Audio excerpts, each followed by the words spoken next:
I'm going to kick things off by saying a big hello and welcome to our audience. Thank you so much, everybody, for joining us today. We are so grateful that you've decided to spend your morning with us, Denver Museum of Nature and Science, the Center for the American West, and all of our wonderful panelists and speakers. So thank you from the bottom of my heart for being here. And I know I speak for all of our speakers as well. My name is Talia. I'm the Virtual Experiences Coordinator at the Denver Museum of Nature and Science. And my role today is to really be the voice for you, the audience. So when we come to the end of our time today, when we're ready for some Q&A, I'm going to be relaying your questions to the experts. If you have any comments during the program that I think need to be illuminated right then and there, I might also give you a shout out there as well. So do me a favor, and if you haven't already done so, take a moment to type in the chat and say hi. Let us know where you're watching from today.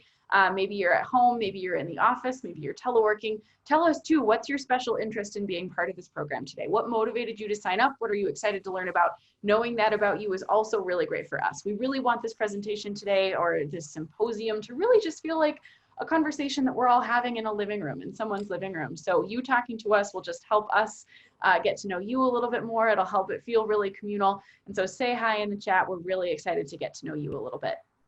One more quick note before I move on is that your chats are going only to us, just the panelists. So if you're not seeing anybody else's messages, that's why we have it set as an extra security and privacy feature that your chats go only to the speakers in the webinar today. But don't worry, we are seeing them and we will give you a shout out. We will be able to ask those questions, so send them along.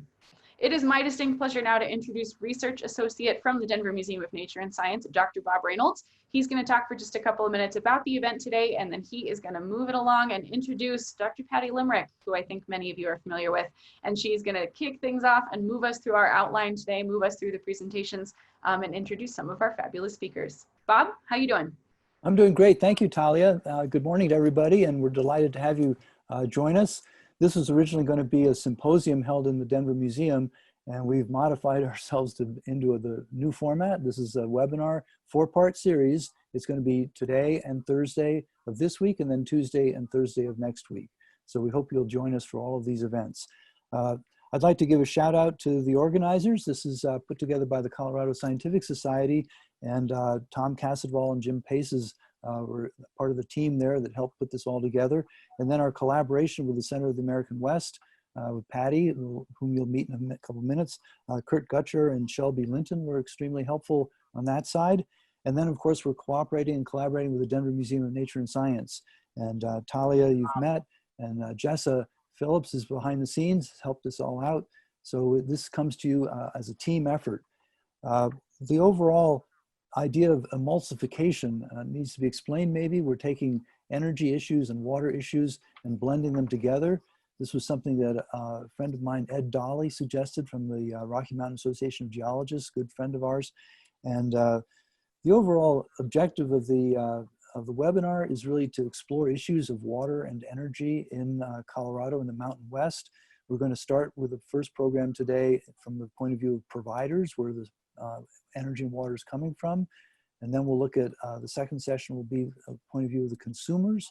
And next week, we're going to look at the technology. In the beginning of the week on Tuesday, we'll look at sort of current technologies that are being used, some of the cutting edge technologies. And then the last session next Thursday, we'll be looking into the future. So where are things going? What are some of the interesting potential new avenues? And I'd really like to just welcome again, everybody. We're delighted to have you. And I'm going to introduce Patty Limerick from the Center of the American West, and she's going to be the moderator of the program. So Patty, take it away. Thank you. Hi, everybody. It's so great to be here, and it's really an honor.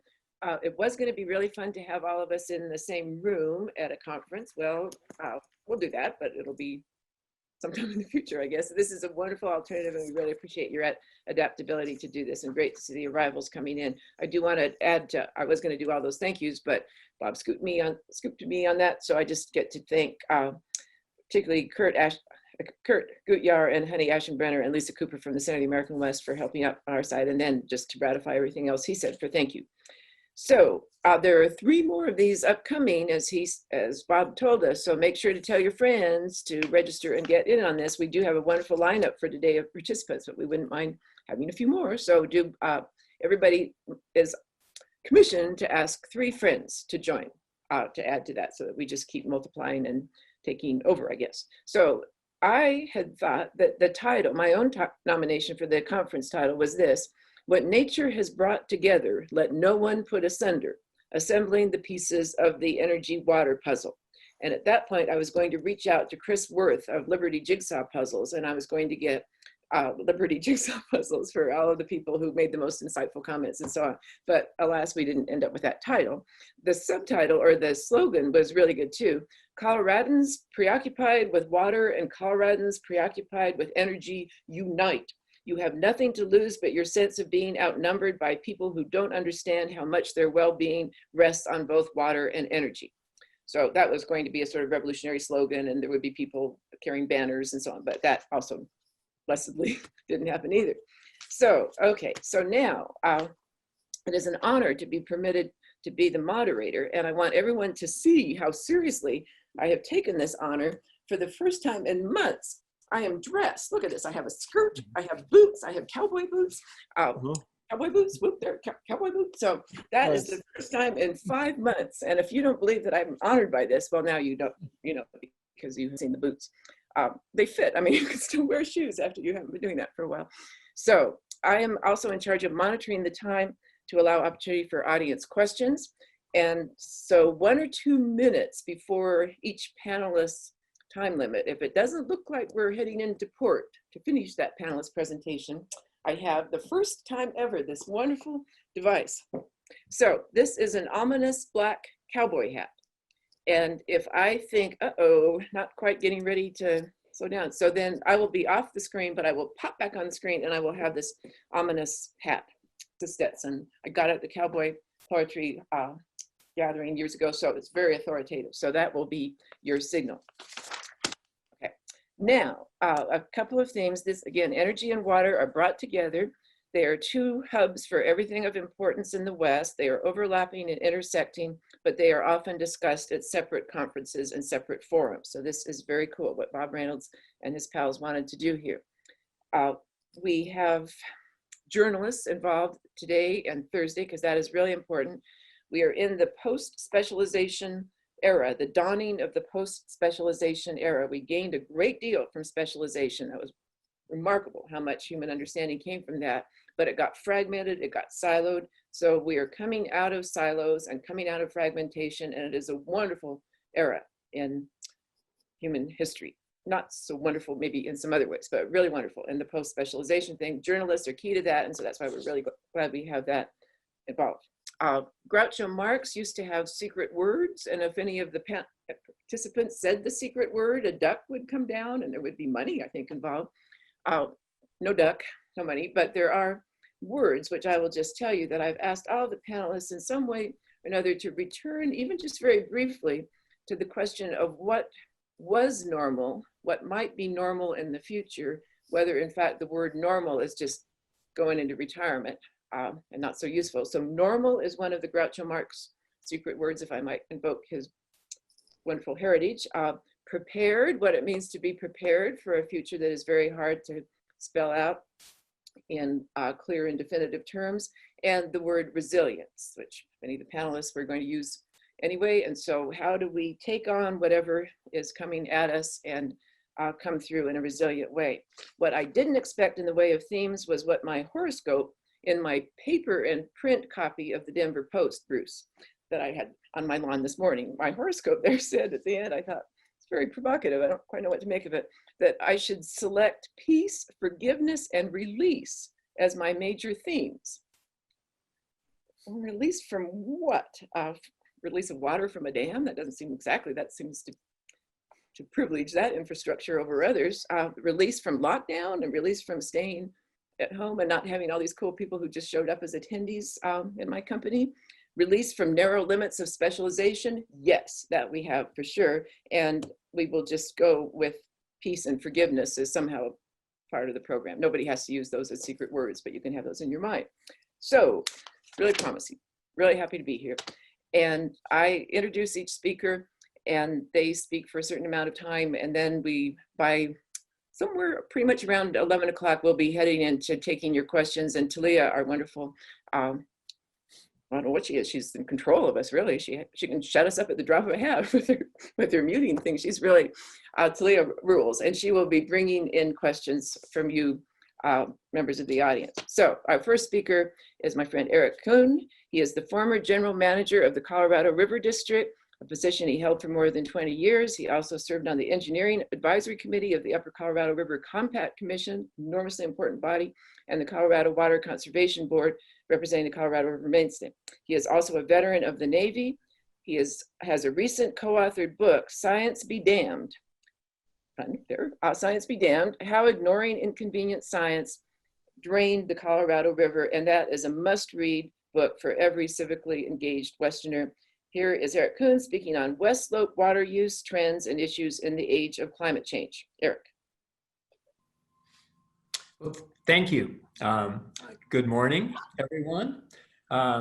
As Patty said, I'm about a 40-year resident of Colorado. I came to Glenwood Springs after graduate school and after a short career in the Navy, well, 6-year career in the Navy, and I've been involved in water ever since. I managed the Colorado River District, which essentially covers the Colorado River in Colorado, west of the Continental Divide. And residents of Colorado, we're seen as a state as the mother of many rivers because we have the mountains. And the mountains are the headwaters of the Arkansas River, the South Platte River, the North Platte River, the Rio Grande, and the Colorado. And of course, the Colorado is the largest of those.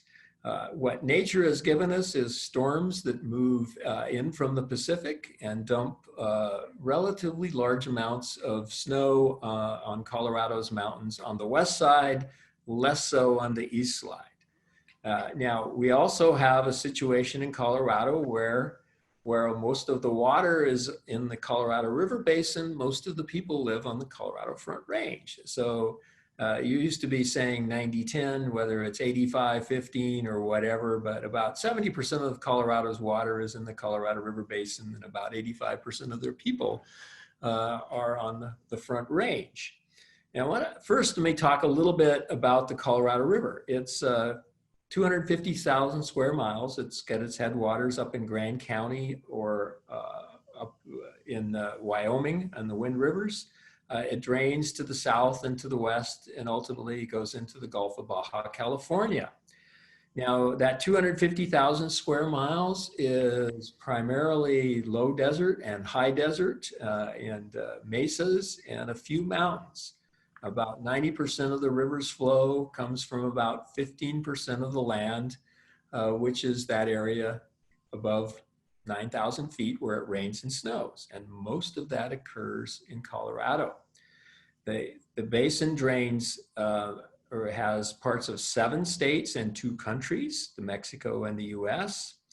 And because it's a relatively large river in a very dry area, there has always been intense competition for its waters.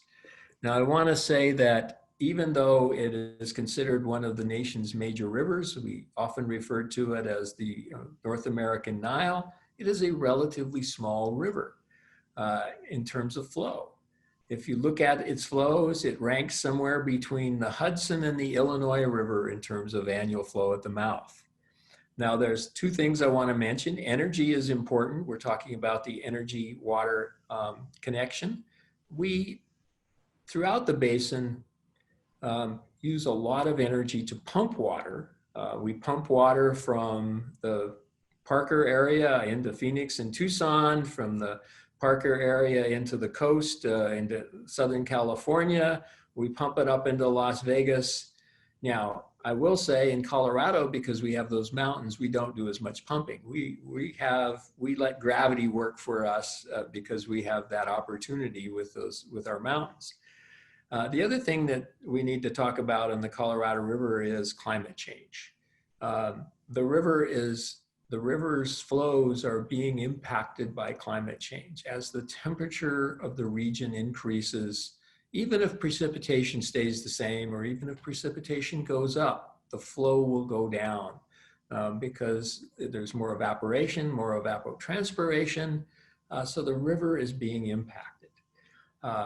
Every drop of water in the Colorado River system has been used for the last, not a drop makes it to the Gulf of Mexico, except when we design it. The river has these very large reservoirs in Lake Powell and Lake Mead, roughly 4 years of annual flow.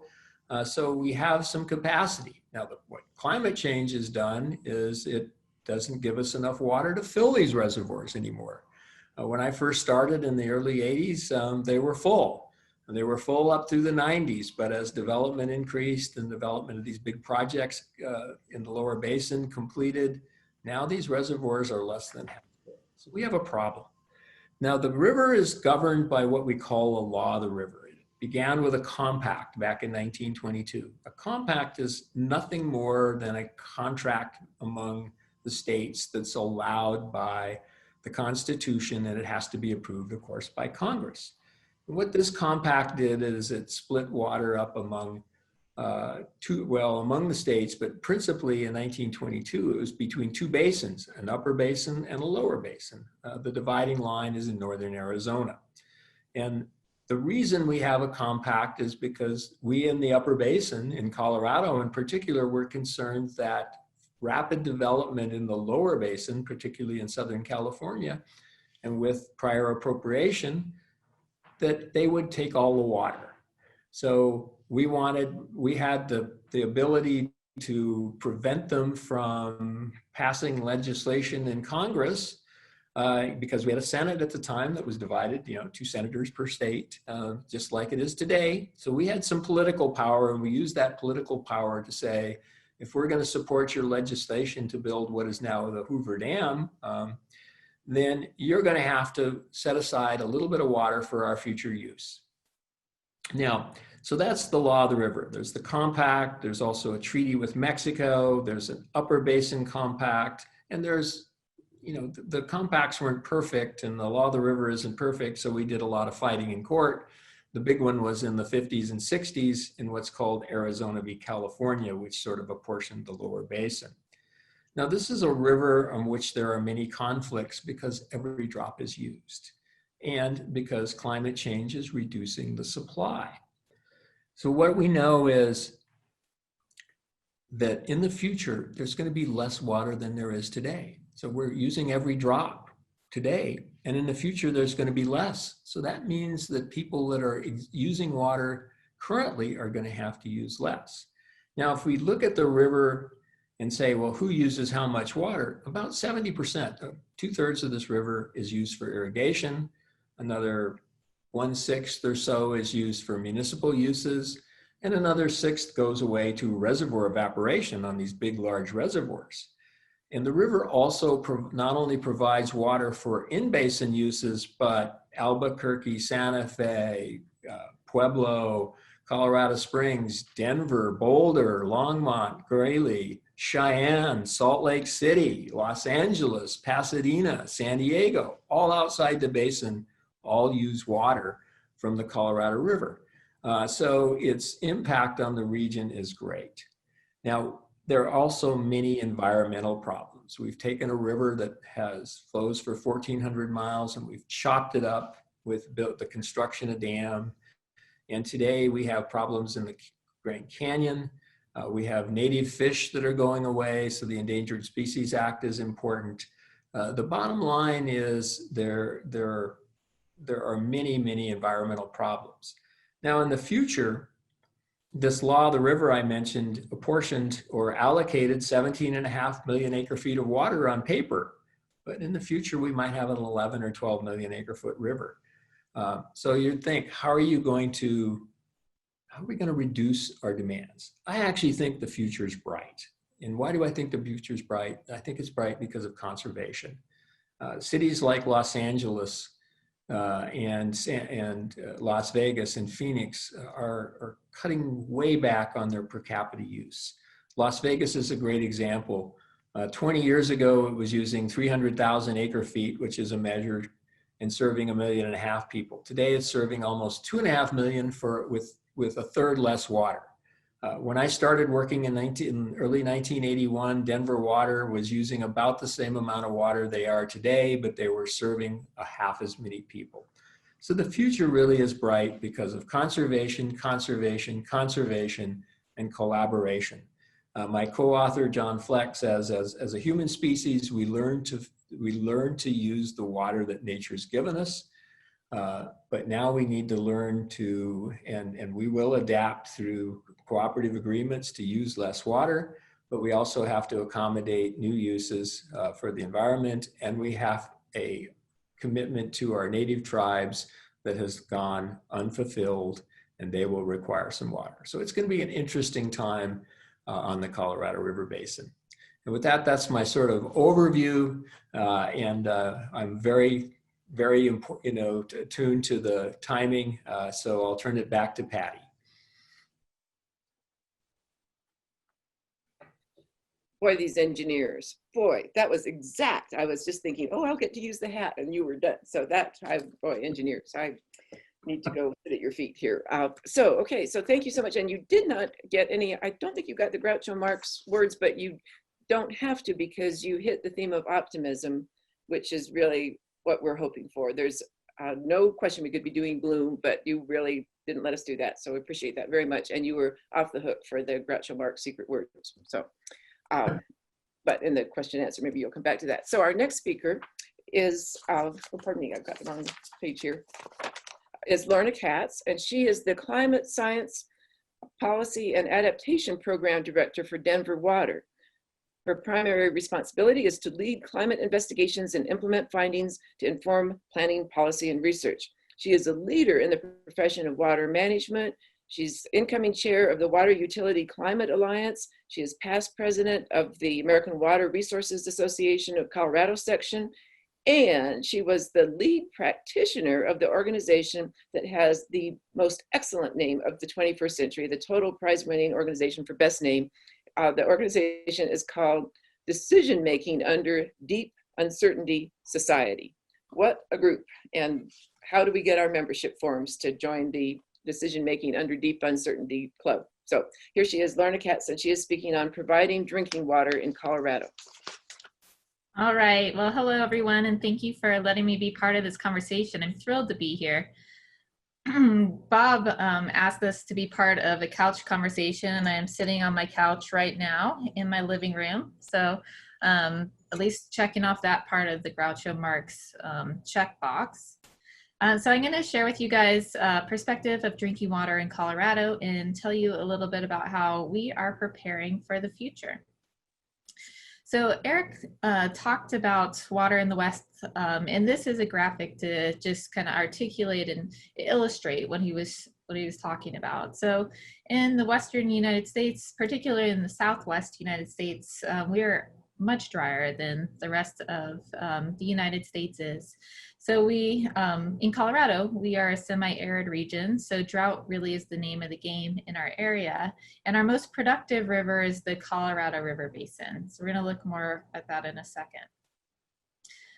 So zooming in, and also, again, Eric hit on some of this stuff already, but zooming into the state of Colorado, in blue, this is the west slope of Colorado, so everything on the west side of the Continental Divide. And in green, we have the watersheds on the east side of the Continental Divide. And in our region, 80% of the water is on the west slope, but 90% of the people live on the east slope. You can see here that the main stem of the Colorado, leaving the state of Colorado, is 4.5 million acre feet of water, whereas on the South Platte, we're at 400,000 acre feet of water. So the main stem of the Colorado is over 10 times greater than the South Platte River, where the majority of people live. And Denver Water, our service area is on the South Platte Basin. We serve a quarter of the state's population. So 1 in 4 Coloradans get their water from Denver Water. Within our service area are 1 million jobs. We are responsible for a little over 30% of the state's GDP. And our customers use less than 2% of the water used in Colorado. The uses in the state of Colorado are mostly agricultural uses. So 88% of our water is used for ag. 8% goes to municipal uses, like drinking water for cities and counties, and the last 4% goes to large industries. Another thing I want to note about the state of Colorado is we are a headwater state. So water accumulates here mostly through snow and leaves our state through our rivers. So we don't have water coming into the state, rather water is coming out of our state.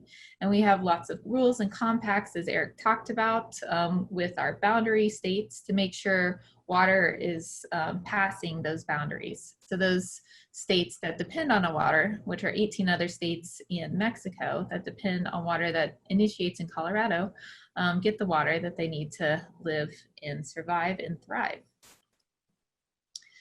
So the name of our game in drinking water is to make sure water is available when people need it. So we use water obviously for drinking and cooking and cleaning.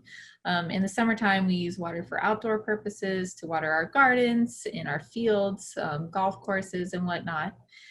So in red is an average demand pattern in Colorado, and in blue is a supply pattern. So a water utility's job is to make sure that water is available to meet demands when supply is not available naturally in our systems. So because we're snowpack dominated, our snowpack builds up and there's not very much water going off into the rivers. It builds up and then starts to melt out in the spring and early summer.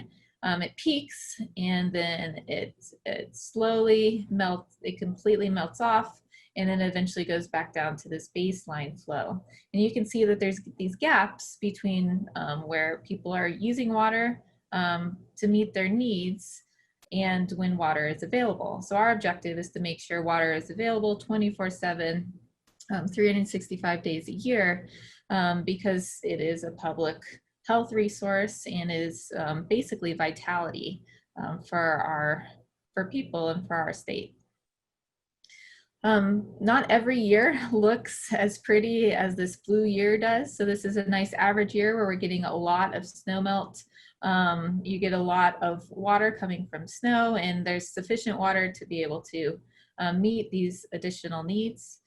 Here's an example of the variability, the yearly variability we see in Colorado. Some years are really, really wet, as you can see by these higher lines. Some years are really, really dry, as you can see by these lower points. But Patty said to talk about normal. Colorado is anything but normal. We are variable, we're highly variable. We have a lot of variability day to day, season to season, and year to year. So variability is very much a part of how water works in the West, and particularly in Colorado. So making sure that we have enough water to withstand the droughts that we experience is a critically important part of what water management is about in the West. So here is an illustration of Denver Water's system. So we use reservoirs to store water, to make sure that there's enough water available when people need that water, and that there's enough water available when we have back-to-back dry years. So if we have back-to-back dry years and we don't have a lot of snowpack, then we're not going to have a lot of water to work with. So we need to save water so that we have available for people to use when it's really dry. So half of our water for Denver Water System comes from the west side of the Continental Divide, from the Colorado River, and half of our water comes from the east side of the Continental Divide, from the South Platte River Basin. So we store water in these reservoirs. We divert water from the streams it stores in the reservoirs. From the west slope, we move water through the Continental Divide through big tunnels that then pull water down into rivers that are on the east side of the Continental Divide. That water flows down and is stored in areas in other reservoirs on the east side, where we're also storing water that's diverted and collected from the east side. It goes into our treatment plants. It's treated and then distributed to people to use residentially and for industrial school type purposes. It then goes and is treated after it's been used in our wastewater treatment plant. Denver Water doesn't use the wastewater treatment plant. That's run and owned by another agency. But we do have some of that water come back into our reuse plant. So we have a plant that treats effluent water that's already been treated, and it pumps back up through our purple pipes to be used for non-potable purposes. So these are purposes, these are uses that are just non-drinking water uses. So it goes back for use in industrial uses, as well as for use for outdoor watering purposes in parks, gardens, and fields. That water, again, the effluent comes back down into the wastewater treatment plant and then can recycle back through, or is treated and goes back to the river for other people to use downstream. So to say that planning for, or water planning in the West is complicated really doesn't do justice on everything involved in municipal water planning. We deal with a lot of issues. Here we're seeing these pictures illustrate a lot of the challenges that we grapple with. Forest fires, you know, you guys are probably familiar with the fire going on right now in Glen Canyon. We deal with drought. This is a picture of Dillon Reservoir during the 2002 drought. This is on the Frisco side of that reservoir, and you can see the dams are grounded, or the docks are grounded. We dealt with pest infestation really through the 2000s. We had the pine beetle epidemic, and this was one of the largest species die-offs because of climate change that we've observed to date. After forest fires, we get a lot of sedimentation and debris that comes down into our reservoirs. So we have to collect that debris and move it all out before we can treat any of that water. Sometimes we have to pass that water through our treatment plants, and we can't even treat it because it just has too much stuff in it. It's too smoky, it won't meet water quality standards. And of course, we're dealing with aging infrastructure and other just basic challenges of having an old system. Eric Kuhn talked about the Colorado River Compact. Half of Denver Water's water comes from the Colorado River, so that's something that we are definitely involved in and we watch very closely. We deal with endangered species, drought, population growth. Lots of people want to live in Colorado and they're continuing to move here even through the pandemic. We have water quality concerns, and of course, the really big challenge is climate change. So will we ever go to a new normal? No, you know, a normal really doesn't exist in Colorado to begin with, but we're committed to changes for the foreseeable future with a warming climate. Colorado has warmed 2 degrees. We're warming faster than the rest of the globe. And that's because we're in the middle of a large body of land, but we're warming. We're going to continue to warm, and that warming is not going to go away. And unfortunately, at its most fundamental, climate warming climate change means water change. And water change as a water utility, and someone working in the water industry, water change is our business. So the way we try to prepare for the future, and Denver Water has been actively preparing for the future for several decades, and we plan out at least 50 years into the future, if not longer. But we have taken a step back and said, how do we best prepare ourselves for the future? Because failure is not an option when it comes to drinking water, the drinking water industry. We are providing a public health resource that needs to be available 24/7. It needs to be high quality, it needs to be reliable. And whenever someone turns on their tap, they need to have that resource available to them.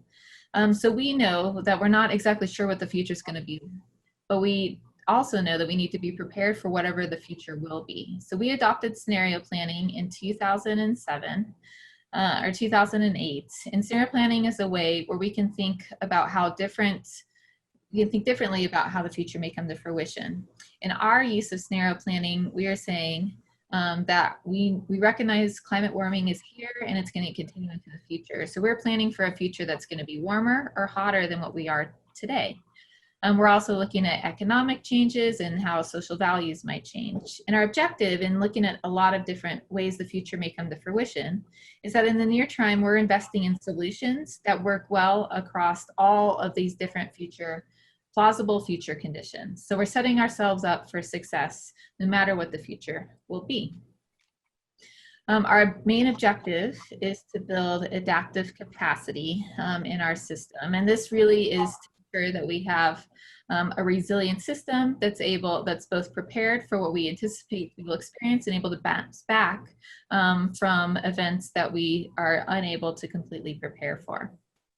So in building adaptive capacity in our system, for us, that looks like building flexibility in the way we operate our system and in the investments we make. So we want to be able to move water quickly around our system. So let's say the north part of our system has a forest fire. We want to be able to move water from the south part of our system up north so that we can easily or maintain service to our customers.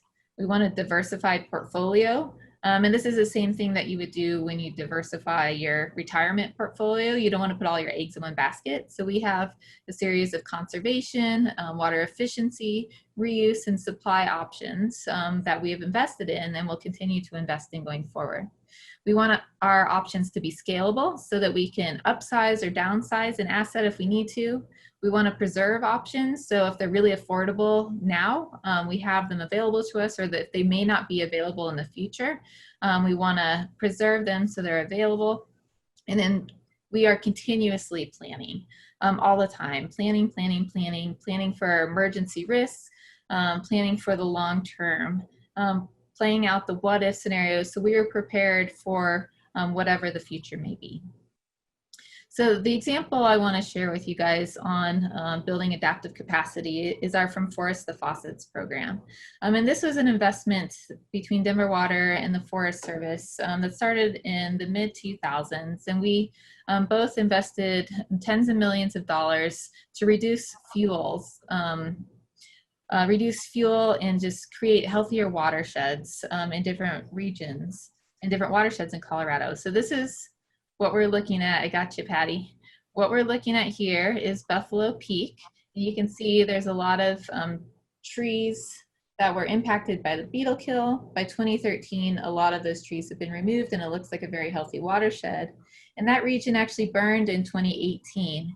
And the investments that we made are estimated to have saved over or nearly $1 billion in impacts to both property damage and infrastructure damage, and saved over 1,400 residents from that fire.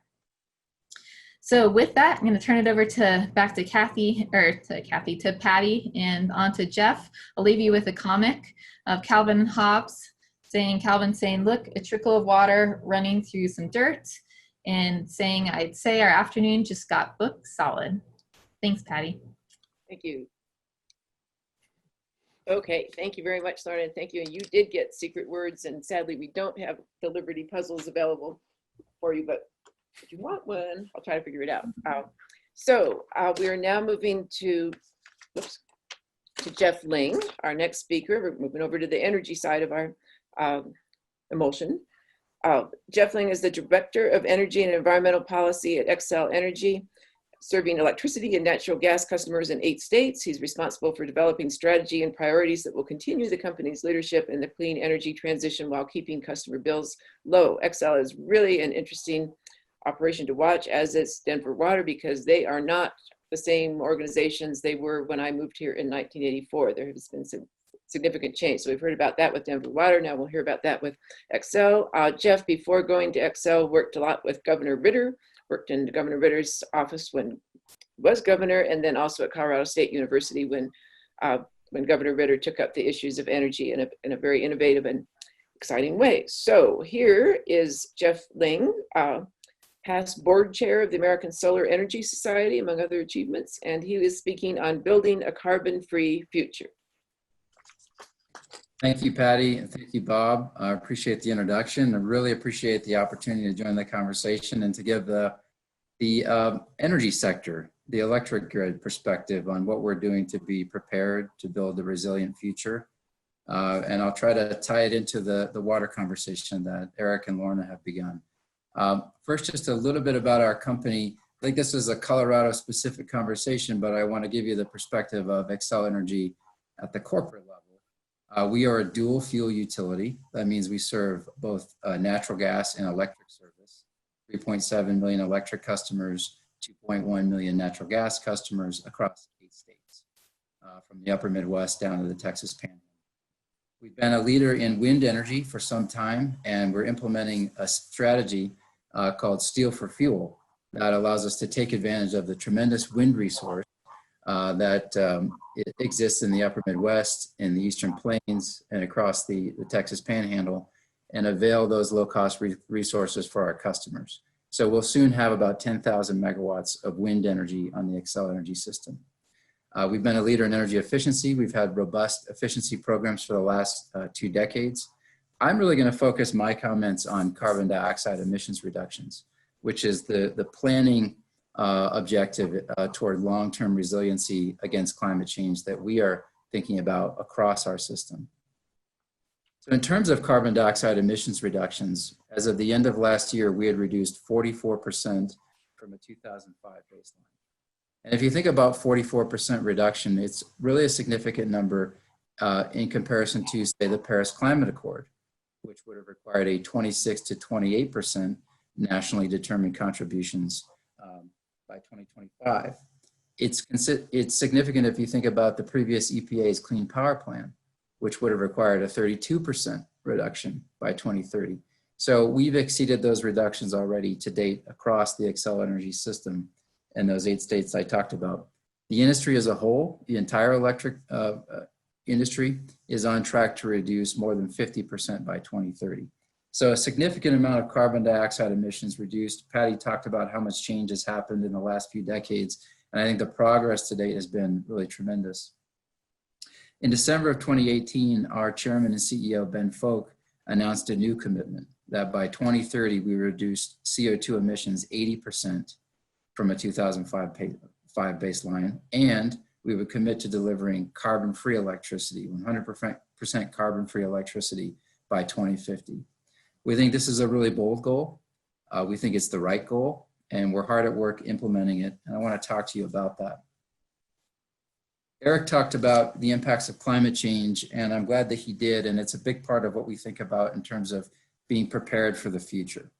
And as we were putting together this goal and thinking about the level of stringency and emissions reductions, we worked with an IPCC lead author at the University of Denver. This is a snapshot of that work, and I really invite you all to take a look at the complete white paper on our Carbon Free 2050 webpage. But what this shows generally is that our emissions trajectory, both historically and in the future, are at or below most scenarios that achieve a 2 degrees C warming globally. So the gray bar really represents a range of 19 different climate scenarios that all stay within a 2 degrees C warming limit. We also looked at a 1.5 degree target and found that our strategy is in line with 1.5 degrees as well.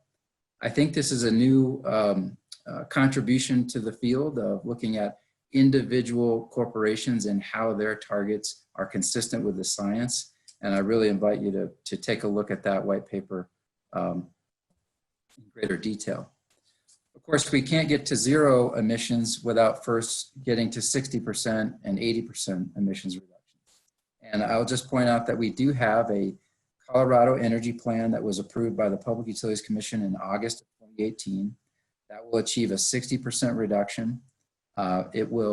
We have approval to retire 660 megawatts of coal-fired generation, to bring online about 1,800 megawatts of newer renewables, wind and solar, battery storage, and existing natural gas. So that plan is approved. It's in place. We are working toward it and implementing those changes on our system.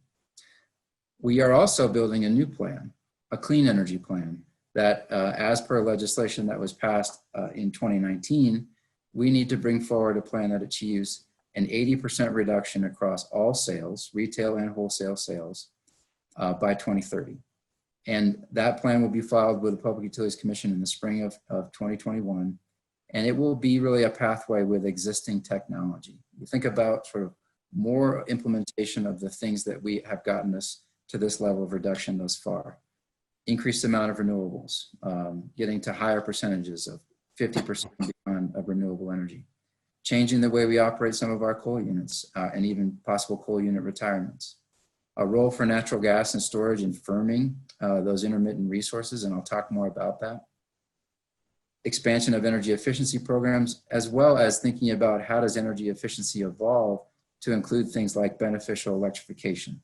right? Electrifying other end uses that were traditionally powered by natural gas even, or powered by gasoline or fuel oil, and thinking about those flexible loads, that load management, and matching those loads with intermittent resources. So getting to 80% is really going to be a story of existing technologies and taking them further than we have in the past. But we also want to get to zero, right? We want to get to zero carbon emissions on the electric sector. If the utility sector is going to be a pathway to a low carbon economy, we really know that we have to do that. And we know that we need new technologies today. And the reason that we know we need new technologies today is that if we were to continue with the same that we have today and implement a very high renewable future, we see points of diminishing returns. Now, to be clear, we can get certain customers to 100% renewable energy today with current programs that don't shift costs to non-participants. But when we talk about the big grid, if you will, everybody at all hours of the year, all 8,760 hours of the year, that's where we do really see some challenges with an all renewable future. And these are some of the areas that are really borne out in the literature among folks that look at and study this, this concept. Battery storage won't get us there. This isn't an hourly or a diurnal problem, but really weeks and months. Studies are finding that as much as 8 to 16 weeks of storage may be needed for a 100% renewable future. There are peak capacity implications, meaning more generation. We may have to overbuild the grid 3 to 5x to achieve an all renewable energy future. You can imagine the diminishing returns that begin to happen with more and more renewables. You can imagine some of the land use constraints that might come from that. Costs, there's a knee in the cost curve above high amounts of renewables, 60, 70%. And that really is a function of incremental renewables being curtailed and not closely matching end use load. And that really is that last point here, that studies that look at the possibility of getting there on renewables only have some amount of demand disruption. That is to say, shutting off electricity use when the wind's not blowing or the sun's not shining. And of course, we can't do that to have a fully resilient and prepared and reliable grid. So 100% renewables is not the end path to get to zero carbon. We think that these types of new technologies, carbon-free, 24/7, or we would say dispatchable technologies, hold the promise to get there. It's absolutely too early to tell which of these technology areas will evolve and ultimately become the most competitive, but probably the solutions of tomorrow are in these 5 categories. Advanced dispatch renewables, which includes technologies like deep rock geothermal, zero carbon fuels, which includes things like hydrogen, advanced nuclear, such as small modular reactors, carbon capture and storage for fossil emitting units. And I talked about long duration storage, thinking about weeks of storage, pumped hydro, compressed air, those sorts of things. We think these types of technologies we know today to remove that last 20% of carbon out of the electric grid. Some of them are probably going to have to succeed. And making our carbon announcement as we did, I think in a big part was to send that signal that new technology would be needed for the last 20% of emissions reductions. This is of course a conversation about water, and so I will just conclude my remarks on the concept of water. When we think about water consumption in the state, and these are data from the state itself, first off, I should say our own system water reduction has achieved 23% less water consumed since 2005. So we've been able to reduce our water consumption in the electric sector, largely as a function of bringing on more renewables into the system. But of course, electric generation is a very small portion of the total water diverted in the state, less than 0.5%. And the big use, of course, is agriculture, here around 13 million acre feet. So that's not to say that we don't have a responsibility in water management. We absolutely do. We collaborate with cities and towns, water districts, with agriculture, and many important players to find a mutually beneficial approach to water management in the state. And I think we'll talk about that more in the discussion. Just finally, to think about resiliency, and I know that's top of mind for all of us right now. Energy really is an essential service and one that our customers depend on for their livelihood. Eric talked about conservation, and I really want to anchor into that point that energy saved is water saved. each kilowatt hour that we're able to avoid through efficiency programs, or even shifting to beneficial electrification and moving those end uses to different times, saves water. A kilowatt hour saves about a half gallon of water. As we see a higher renewable energy future, not a 100% renewable future, but a higher renewable energy future, that 23% of water reduction, I think, is absolutely going to increase. But to get to that last 20%, to remove the last increment of carbon off of the electric grid, we know today we're going to need some new forms of technology. We absolutely work collaboratively with our communities, and I think we have a variety of different values that we need to hold together, not least of which is cost, reliability, and safety. So, Patty, I'll stop there, say thank you, and turn back to you. So much, Jeff. I just wondered a little bit about hydroelectric a couple of times there. So you can talk me off that cliff if that's a cliff later on. And nobody's yet said anything about the pandemic. So that's just a little bit hovering for our discussion with the audience afterwards as well, what that might be doing to all of these important ways of thinking about the future. So our final panelist is Bruce Finley. He is a longtime staff reporter for the Denver Post who covers environment-related news, the land, the air, and water issues around Colorado and the West. He grew up in Colorado, and it's his home, and he is really aware of himself as a person from this area with the chance to serve his fellow residents of Colorado. And he is also very, very attuned to international issues. He's done a lot of reporting. He's reported from 40 different countries, and he has particularly deep experience in reporting from Africa and the Mideast. So that is a particularly cool and a generally cool situation of having him speak to us today. And I am just going to say, as a person who once or twice has been misquoted by reporters over the last 40 or so years, when Bruce interviews you, you can think, I may say something dumb and he may have to quote that, but it will be me and he will get it right. He will get the thing that I tried to say. And even if it wasn't the cleverest thing I ever said, I will take responsibility for that. So Bruce, thank you for having such a steady view of Colorado and seeing it in a worldwide framework as well. So Bruce Finley, who is talking about reckoning. Yeah, thanks, Patty. This is a challenging and a strange time for reporters. We're dwindling in number. Federal labor stats show there are about 32,000 US journalists left, down from 71,000 or maybe a decade ago. And the surviving frontlines reporters are outnumbered at least 5 to 1 by public relations and other image makers devoted to controlling the information that you receive.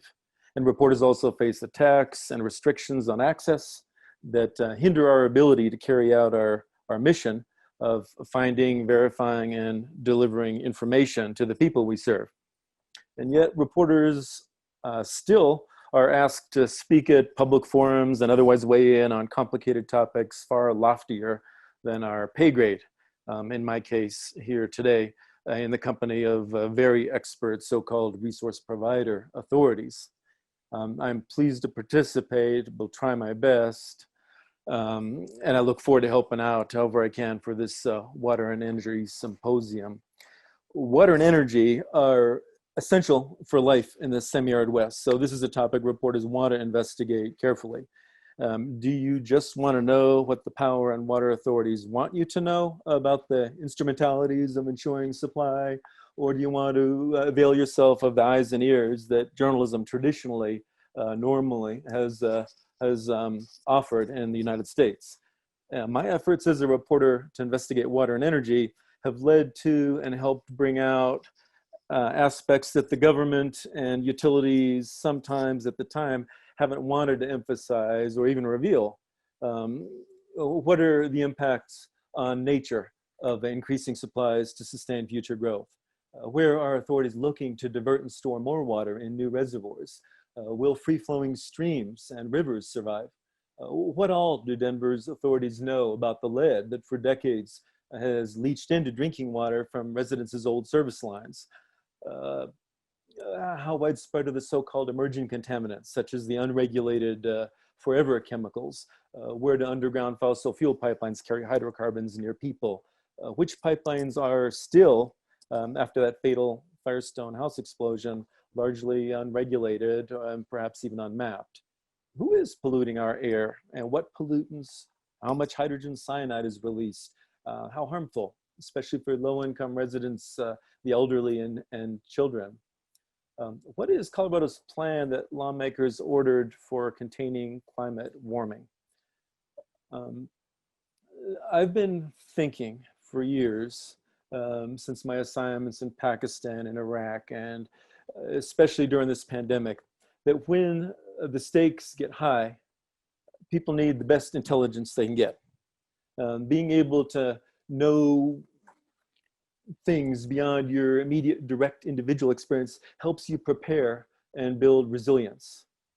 And so people in free societies from ancient Greece onward have developed news systems to get information necessary to navigate conflicts and challenges. Systems that in the 20th century United States served as moorings against disorder and breakdown. So think of independent journalism as your radar, ideally global in scope, almost as essential as water and energy if you want to live freely in a democratic society. Without good radar, you lose power. Founders of the United States knew the role that a free press played in winning independence from our colonial rulers, and they protected it in the Constitution, saying a free press cannot be abridged. Unfree societies where I've worked on occasion, China, Iraq, under Saddam Hussein, Russia, Uzbekistan, Syria, impede reporters because authoritarians control information through propaganda messaging. It is not guaranteed that your society will always have a robust and independent news system. And you might find that to navigate in the future, you have to be like a Cold War criminologist and read between the lines of presidential tweets and official government agency pronouncements, scanning for context in social media, which leaves people cripplingly polarized.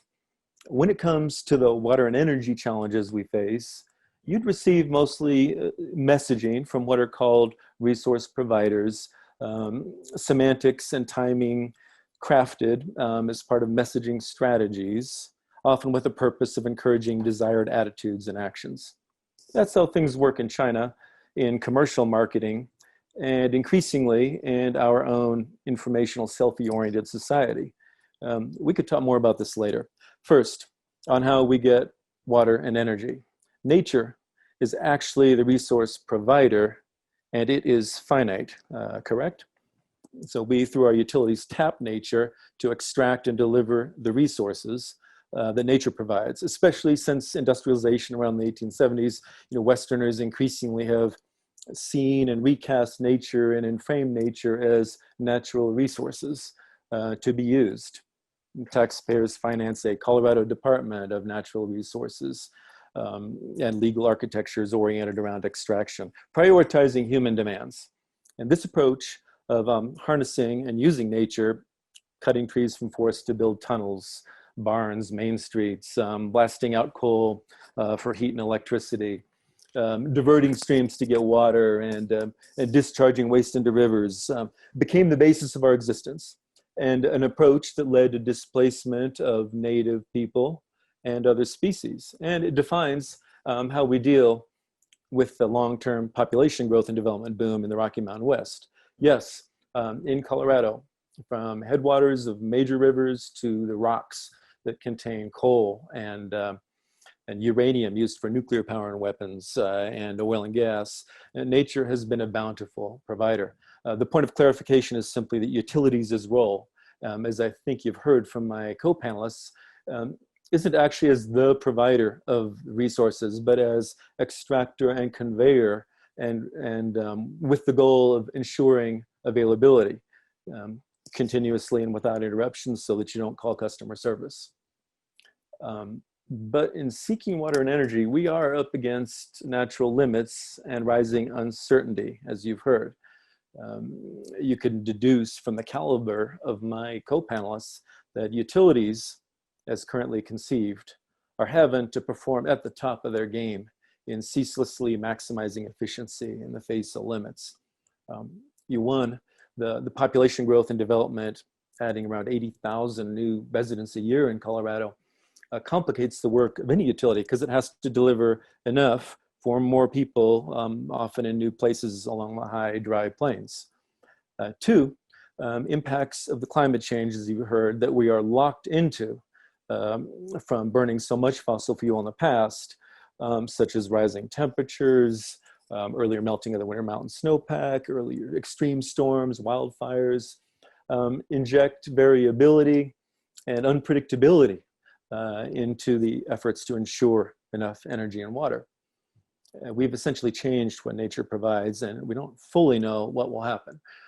Denver Water's manager, Jim Walkhead, last year put it this way: climate change is, quote, changing the whole world out from under us, he said, with temperatures continuing to go up for the foreseeable future. Three, changing politics and societal mandates also make utilities' task tougher. They have to change how they tap nature and what they extract, wind and solar instead of coal and gas. And voters in cities such as Denver increasingly favor conservation, even preservation of nature, at least outside the city. And they're demanding cleaner air, healthy streams and rivers. Younger urban voters may be finding their political voice more. For example, pushing through an unprecedented direct democracy ballot initiative to reintroduce endangered gray wolves on public land to restore ecological balance. We have reached the point where utility planners are forced into near constant playing out of multiplying scenarios. This scenario planning, you've heard a bit from Lorna, trying to anticipate population growth, effects of climate warming, and various land use and political priorities. It gives us options, but planners are hard pressed to factor in every contingency.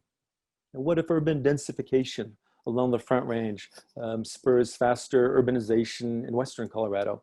Second home construction, shops, roads, faster fragmentation of landscapes as jam-packed urbanites flee cities seeking contact with nature. It might be easier for water and energy suppliers if we, as a broader society, reckoned with long-looming value-laden questions. How many more people can fit into Denver? To what extent must nature and natural processes survive? How low could we reasonably expect an urban apartment dweller to go in their use of water and electricity? Should we change our food production or import more so that agriculture's 80% share of the water could be shifted? How much outdoor rec and tourism can the pristine parts of Western Colorado sustain? What is the carrying capacity of the increasingly arid Southwest? Final thought. Maybe by facing these questions, we'll discover new opportunities. And if we've got the fortitude after this virus attack, we'll collectively and collaboratively pursue them. One afternoon last year, I was driving around a bend in the Yampa River, and I saw in the distance a huge industrial structure. It looked like a palace. I thought, this may be what medieval knights felt approaching Camelot. Towers are jutting into the blue sky, light-colored plumes atop the towers like flags waving in the wind. Above these hulking buildings big enough to hold big fires, and conveyor belt ramps amid heaps of shiny black rocks. Coal from a nearby still functioning mine to feed this massive tri-state power plant. So my reason to be out there was an assignment along the Yampa, which, as you know, is the last major relatively free-flowing tributary on the Colorado River system, kind of like an environmental holy grail. On this long over-allocated river, as Eric's described, that provides water for 40 million people. The Yampa River flows still surge, fluctuating from highs around 14,000 cubic feet per second in spring down to 100 CFS during late summer dry times. And the idea was to float with water problem solvers from all sides between a controlled push-button river, like the Arkansas River, and a last remaining relatively unfreed, undammed one like the Yampa. So paddling and camping, I learned from big city water managers about drawing board plans to tap more Western Colorado water in a 90,000 acre foot reservoir southeast of Fairplay, similarly a large one in northwestern Colorado, and a 30,000 acre foot reservoir above Minturn in the Holy Cross wilderness. I was thinking, it might, if we don't use the gravity well, it might take a lot of energy to move so much water so far to expanding Front Range cities. And I also learned that that power plant I saw was probably the biggest single siphoner of water out of the Yampa, a plant that soon would be scheduled for closure. The coal-fired power plants around Colorado, which we still rely on for about half of our electricity, if I've got it right, are major water consumers. And Xcel,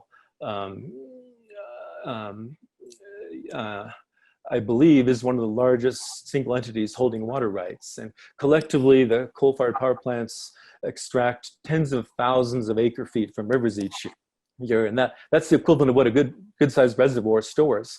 So when we shift to wind and solar energy, will more water be available to restore depleted streams and rivers? You know, what will Xcel do with those water rights? There could be public environmental benefits. The water rights likely are worth hundreds of millions of dollars. Other utilities preparing to shut down coal-fired plants, like the one in Colorado Springs where I grew up, are municipally owned. But what are the possibilities? Who should have a voice in what's done with the water? In conclusion, we're in a fix with water and energy. There may be ways out of it.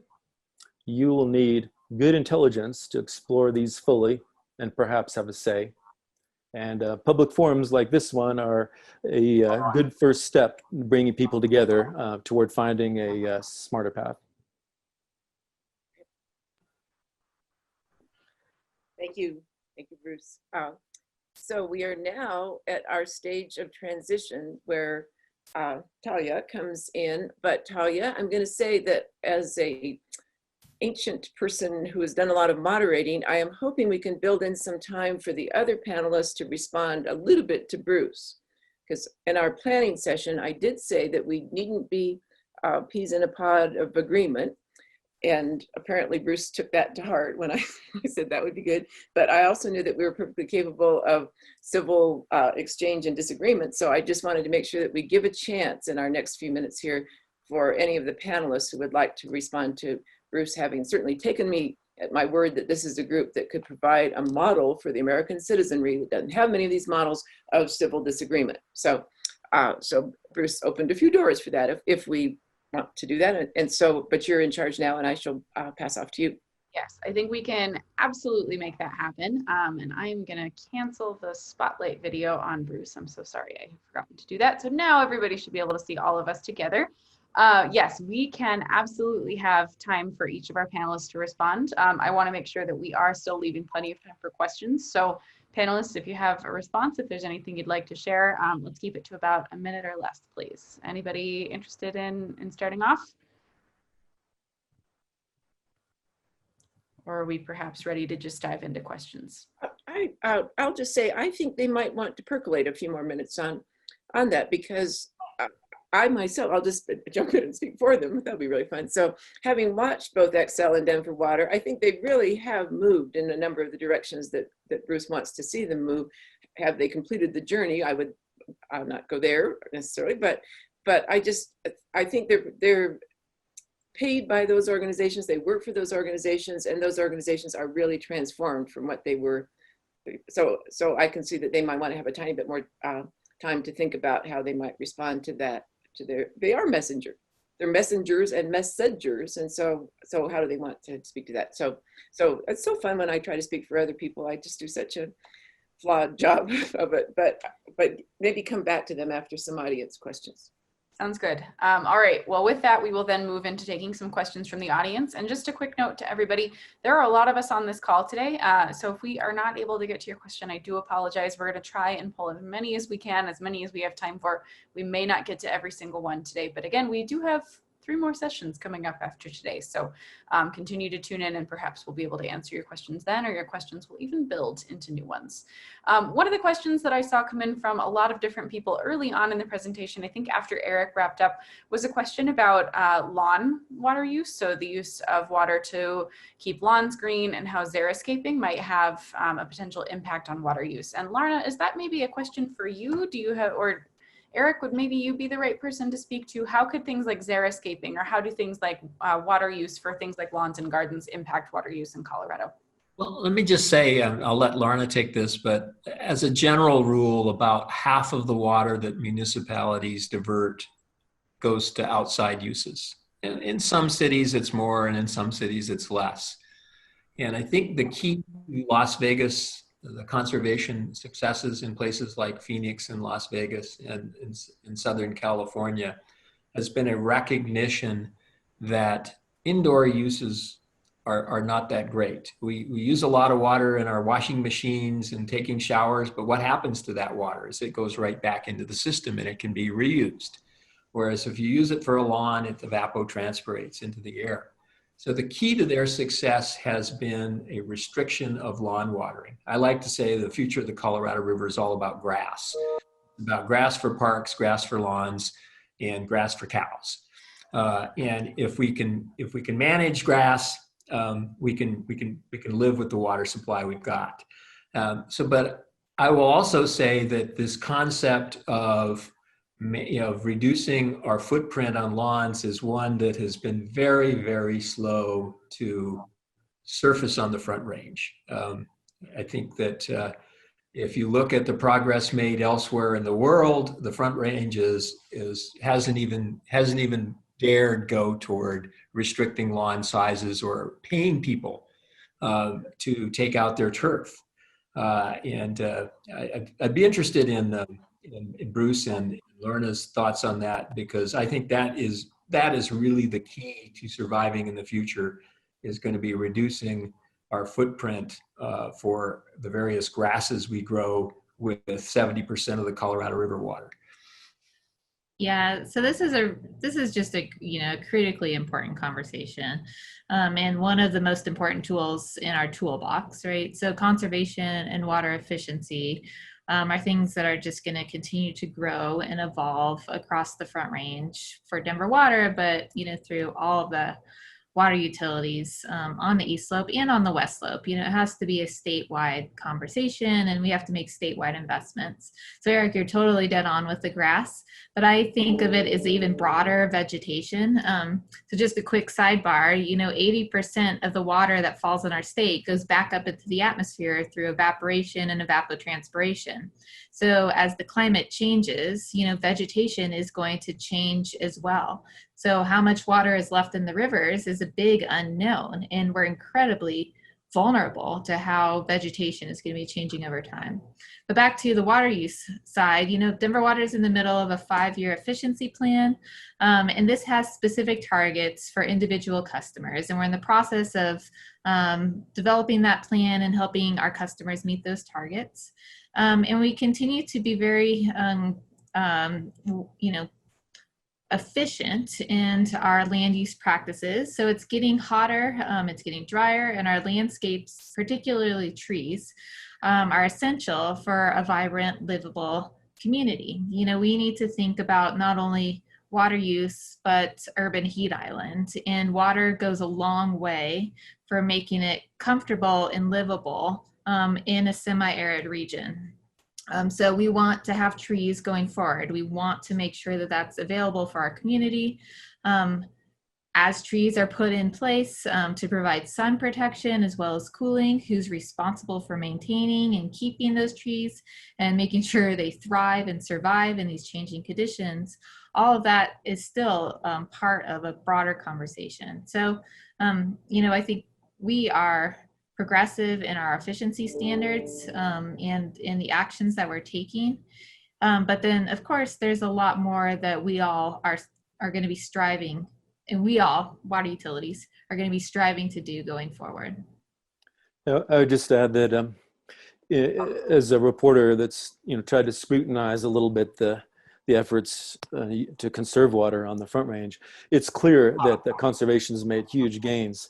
One thing we ask for that it's really hard for the utilities to measure, but are gallons per capita per day.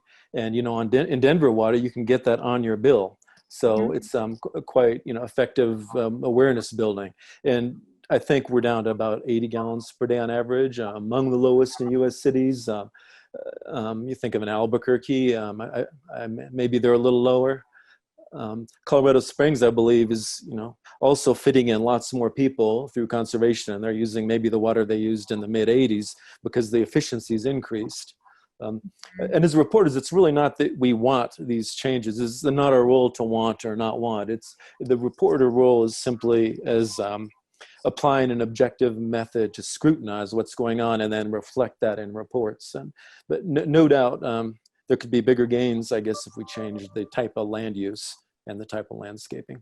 Yeah, and Bruce, one of the things that I would challenge you to do and your industry to do is to help us have a broader conversation of what we want our communities and environment to look like going forward.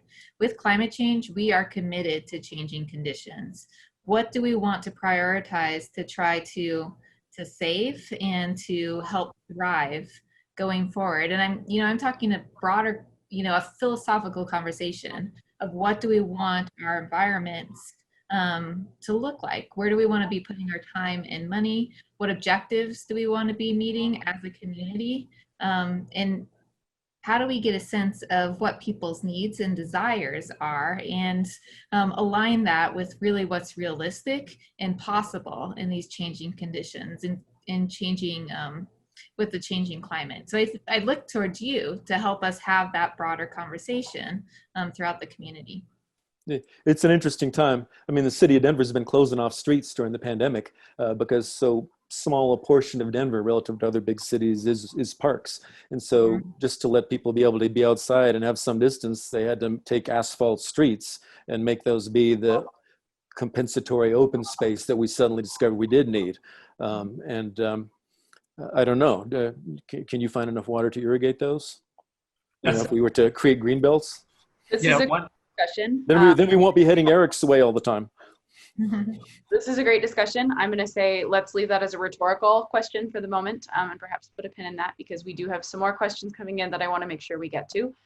Namely, when we answered that last question and throughout the entire presentation, there have been a lot of questions about agricultural water use. And I think the number 88% of water is used for agricultural purposes that was thrown out.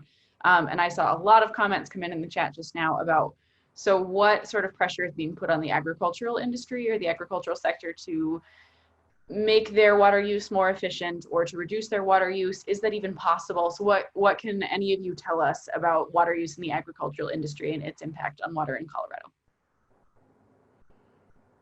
It's a big question, I know. And it is true. And I just to mention the numbers, my 70% is basin wide. 88% is a good Colorado number, but the 88% for agriculture and 12% for municipal and industrial didn't include evaporation. Evaporation on these big reservoirs in the Colorado River system is also a major use. And the problem we have with agriculture is that it was here first. We have this first in time is first in right. And we settled these communities, and the farmers in the late 1800s and early 1900s, both in the lower basin and the upper basin, were the first to get together and divert water out of the streams. So they have the senior rights. And I think if you look at what's happening in the lower part of the river, where cities like Los Angeles, the Metropolitan Water District, which serves Southern California, are working with agricultural users to divert their water on an interim basis, I think that is working well. And it's a model that Colorado needs to look at. And it's one that's been slow to, again, capture or gain credibility in Colorado because most municipalities like to control their own water supply. If we don't own it 100%, we don't want it. So there's a lot of cultural issues that we have to come together with, but certainly agricultural conversions are what's been fueling a lot of industrial or municipal growth and industrial growth in Colorado, and I see that continuing as the irrigation community, the market forces are at some point are going to mean that an irrigator can make more money selling his water rights than he can growing crops. And I think in Colorado that we passed that years ago. Yeah, that's a good point. Any additions from any of our panelists? I think, at its most fundamental, what this conversation comes down to are partnerships and developing collaborative solutions. So learning from each other, understanding each other's needs, wants, and desires. And by each other, I mean different industries and different sectors. The energy sector, the ag sector, the municipal sector, we all have different needs and different objectives. And we're dealing with a limited resource. So if we can, as we come together and build partnerships and, come up with collaborative solutions, we are setting ourselves up to have the flexibility to be successful in the future. And we're really starting to see this in Colorado. Eric's noted this, across the Colorado River Basin, which is a little bit further along on the ag to municipal conversation than we are, but it's really about building trust, and making sure that we're all, considering each other and respecting each other and moving forward together to figure out these challenges. That makes sense. Moving on, I'm going to direct a question now toward Jeff. Our conversation has been a little bit water-centric at this point, so now we're going to throw out some energy-centric ones. Jeff, I did see a couple questions come in specifically about how is Xcel getting creative in continuing to reduce and work toward carbon-free, especially given that forces in Washington, including the Trump administration, are removing some of the pressures to cut emissions and removing some of these regulations. And I've seen a couple of questions about, is Xcel considering anything like the external production of solar panels, wind and geothermal capital, or what creative solutions is Xcel or others in the energy industry entertaining? Yeah, that's a great question. I appreciate the insightful thought. I saw that pop up in the chat. So, what I would tell you is that if you look at our public comments to this administration and to previous administrations on policies that they've put forward, we really see states in the driver's seat when it comes to their resource planning, right? So everything that we do, all the plans that I talked about, go before a Public Utilities Commission or in front of environmental regulators for approval. So the states are really where the resource plans are developed. The Colorado Energy Plan was developed here, approved by Colorado regulators. What I can tell you is that our corporate goal is to get to 100% carbon-free electricity. And we have a mandate now in Colorado to get to 80%. So we are operationalizing toward that carbon constraint. And so I think that is the guidepost, that is the vision, that is the prize, we think, right? And we think the climate science dictates it. It clearly is stating that we have to get to, the power sector needs to get to zero emissions by 2050. So that's where we think our customers want us to go, and where our investors are increasingly asking us to go, and where the climate science is pointing. So that is ultimately the planning horizon. I think the question about new technologies is a fascinating one. And it's where I'm spending a lot of my own time of, as we get to 2030 and beyond 2030, then what happens? And what I tried to broach in the conversation is this point of perhaps diminishing returns with the technologies we have. And we've got to pull in some new technologies. And to try to kind of get to Bruce's question, some of those technologies may have water needs, right? They might need water for thermoelectric cooling. And so we are evaluating our water rights for current uses and for the best long-term use for our customers. But some of those new technologies that I talked about may have water cooling needs. Air cooling might be an option. It tends to be more expensive and less efficient. This is a fascinating topic, and I think we are sort of, in many ways, woefully underspent and underprepared as a country to sort of do the R&D and the technology development that we need to bring these new technologies to market.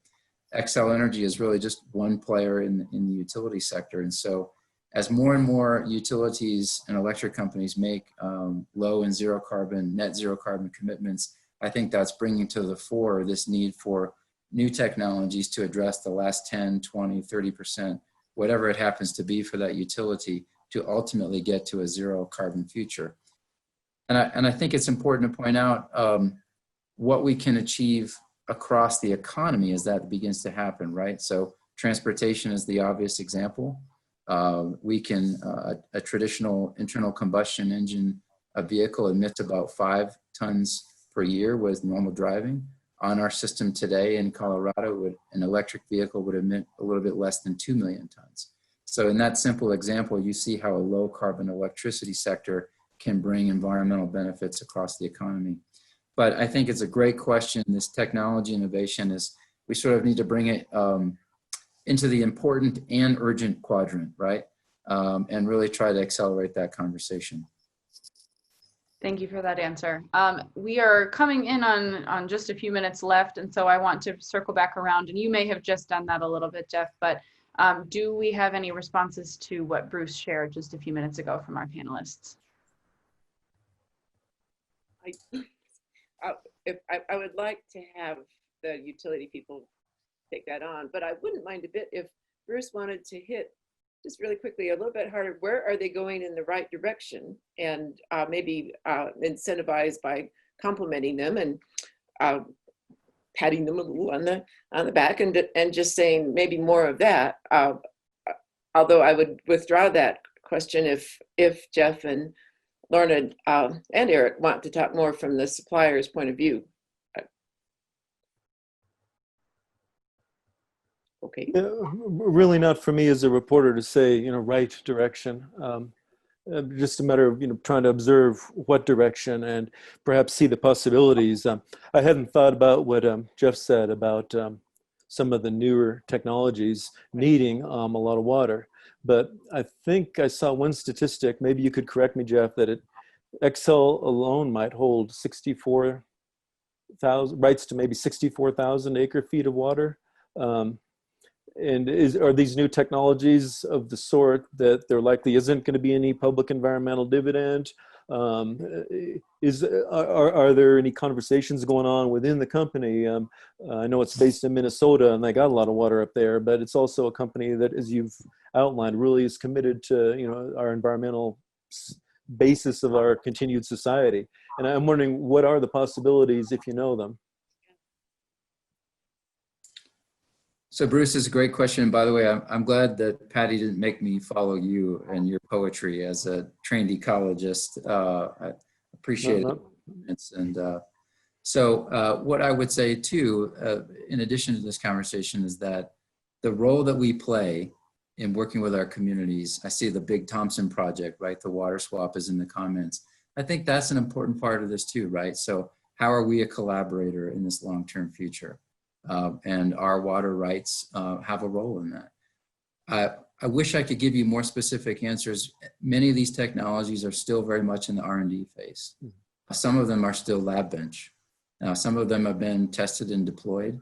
And this is something that we're following very closely, whether that's hydrogen or deep rock geothermal, advanced nuclear, advanced forms of wind and solar, really trying to pull in all that information. So I don't have a specific answer for you for water usage by resource type, but it's just to make sure that we are, as we're thinking about a resilient future, and one that I think we really feel we have to drive towards zero carbon emissions. Some of those technologies may require water for thermoelectric cooling. And when we're thinking about this, it's important to make sure we're using the right type of water for the purpose. So he probably doesn't, probably doesn't need direct potable reuse, right? For direct potable water for all of the purposes that they're using water for, right? They might be able to use recycled water, reused water to meet a lot of their needs. So we want to really make sure we have the right type of water for the right purpose. And this is along the lines of one water thinking. All of the water in the world is connected. All the water in Colorado is connected. We want to make sure it's used for the right purpose as efficiently as possible. Absolutely. I know that we're just about out of time, and I had just one or two things I would like to do as a summation. So, but I'm cutting off questions, although one of the questions does seem to have been aimed at me, that I am asking Bruce to be really nice, which he doesn't have any obligation to be, because in fact, he was just direct. He just raised direct questions. So I want to acknowledge that person in the audience. And then I would like to say just a couple of things at the end, because I think we do have to end pretty much on time. Is that right? Okay, so I would like to say, how strange, the topics separate, even when we were planning to bring them together, that we end up talking about water, and then we talk about energy, and then we go back, and then we have moments of integration, and I see those. I see those. But it is just interesting how those things come together. In the meantime, the consumers have almost exactly the same attitude towards their faucets as they have towards their light switches and their thermostats, which is, I'll turn that on, I'll turn that on, and they don't have to think about it. So I really think there's a tremendous amount of common ground in taking on, in a challenging but gracious and inviting way, consumer attitudes to take energy and water for granted, because the suppliers have done such a great job. So if you have more interrupted supply, then you would have less complacent people, but you've got people who are that. So I would like to see what we could do to push a little bit harder on that. I love the fact that evaporation came up, because I think that is so often out of the picture when we're talking about what happens to water. And Eric, thank you for that, because evapotranspiration is a huge force, and there is no utility that oversees that. There's nobody that does that. But what's really cool, to go back to the integration thing, is that it's the darn sun that does the evaporation. And it is the darn sun that makes this such a wonderful open landscape and a place where people want to be.